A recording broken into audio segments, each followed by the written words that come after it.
আসসালামু আলাইকুম ওয়া রাহমাতুল্লাহি ওয়া বারাকাতুহু। প্রিয় দর্শক, সবাই কেমন আছেন?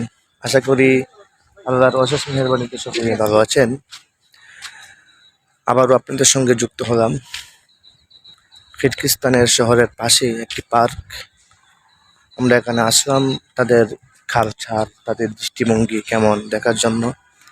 আসলে এই আইসা যতটুকু অনুভব করতে পেরেছি বা যতটুকু বুঝতে পেরেছি আমার ক্ষুদ্র জ্ঞানে, তারা আসলেই ভালো মানুষ।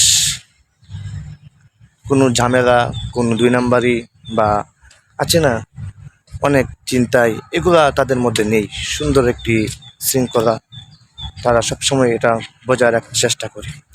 সুন্দর একটি জায়গায় আসলাম, ঘোরাঘুরি করলাম, আপনাদের সঙ্গে বিষয়টা একটু শেয়ার করলাম। আসলে আমরা কিরগিজস্তান কিভাবে এসেছি অনেকেই জানতে চেয়েছেন বা জানার জন্য আগ্রহী। ইনশাআল্লাহ অন্য কোনো ভিডিওতে আপনাদেরকে ইনশাআল্লাহ বলে দেবো আমরা যে কিরগিজস্তান কীভাবে আসলাম। ইনশাআল্লাহ দেখা হবে অন্য কোনো ভিডিওতে।